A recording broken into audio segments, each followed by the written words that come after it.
आज की कहानी भारत के एक ऐसे राजवंश की है जिसने सदियों तक अलग अलग हिस्सों पर अपनी छाप छोड़ी। कलचुरियों का राजवंश। ये कहानी केवल एक राजा या एक स्थान की नहीं है, बल्कि कई शाखाओं और शहरों की है। तो चलिए इस रोमांचक ऐतिहासिक यात्रा की शुरुआत करते हैं। सबसे पहले हम बात करते हैं महिष्मति के कलचुरियों की।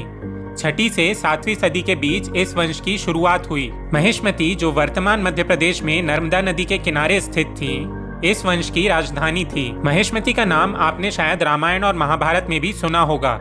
इसी जगह से कलचुरियों की कहानी शुरू होती है। महिष्मति के कलचुरी राजा कृष्णराज कलचुरी इस वंश के महत्वपूर्ण शासक माने जाते हैं। उन्होंने अपनी सत्ता को मध्य भारत और दक्षिण के हिस्सों तक फैलाया। उस समय के अन्य शक्तिशाली वंश जैसे कि वाकाटका और चालुक्य भी उनके समकालीन थे। महिष्मति के कलचुरियों की कहानी यहीं समाप्त नहीं होती, बल्कि यह आने वाले समय में कई शाखाओं में बढ़ती है।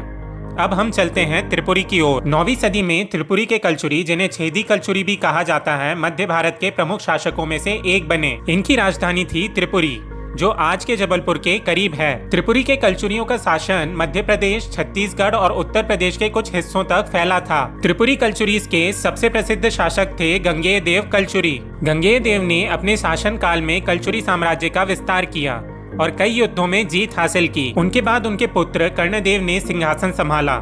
कर्णदेव कलचुरी के समय में इस वंश का प्रभाव चरम पर था, लेकिन एक समय के बाद लगातार युद्धों और आपसी संघर्षों के कारण त्रिपुरी के कलचुरियों का पतन शुरू हो गया। इसी समय के आसपास रत्नपुर के कलचुरी, जिन्होंने छत्तीसगढ़ के क्षेत्र में शासन किया, ने अपनी पहचान बनाई। रत्नपुर आज के बिलासपुर जिले में आता है। रत्नपुर कलचुरीज ने 11वीं से 14वीं सदी तक शासन किया। रत्नदेव प्रथम ने इस वंश की नींव रखी और रत्नपुर को अपनी राजधानी बनाया। यह वंश खासतौर पर छत्तीसगढ़ में कला और संस्कृति का बड़ा संरक्षक रहा। यहाँ के मंदिरों और स्थापत्य कला में कलचुरियों का योगदान उल्लेखनीय है। अब हम चलते हैं दक्षिण भारत की ओर, जहां कल्याणी के कलचुरी वंश ने अपने लिए एक मजबूत स्थिति बनाई। ये वंश चालुक्यों से बहुत प्रभावित था और इन्हें उनका सहयोगी भी माना जाता था। 12वीं सदी में विजयादित्य नामक शासक ने इस वंश को नई ऊंचाइयों पर पहुंचाया। हालांकि चालुक्यास के साथ लगातार संघर्षों के कारण कल्याणी के कलचुरी ज्यादा देर तक टिक नहीं पाए और अंततः इस शाखा का पतन हो गया।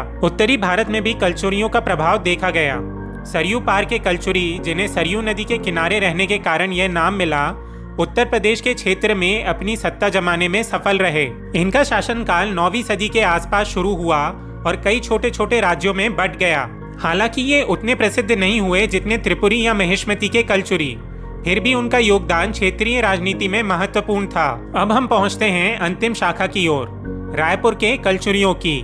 12वीं सदी के आसपास रायपुर के कलचुरी छत्तीसगढ़ में उभरे। इस शाखा का शासन 18वीं सदी तक चलता रहा, जब तक कि मराठों और फिर ब्रिटिश ईस्ट इंडिया कंपनी ने यहाँ पर अपना नियंत्रण नहीं कर लिया। रायपुर के कलचुरियों का शासन सबसे लंबे समय तक चला और यह शासन अपने स्थानीय प्रशासन और सांस्कृतिक संरक्षण के लिए जाना जाता था। कलचुरी वंश की विभिन्न शाखाओं ने सदियों तक भारत के अलग अलग हिस्सों में राज किया, लेकिन धीरे धीरे ये सभी कमजोर पड़ने लगे। 17वीं सदी आते आते इनका प्रभाव खत्म होता चला गया। आंतरिक संघर्ष, पड़ोसी राजाओं के साथ लगातार युद्ध और नई शक्तियों के उदय ने इस वंश का पतन सुनिश्चित कर दिया। लेकिन कलचुरी वंश का योगदान केवल राजनीति तक सीमित नहीं था।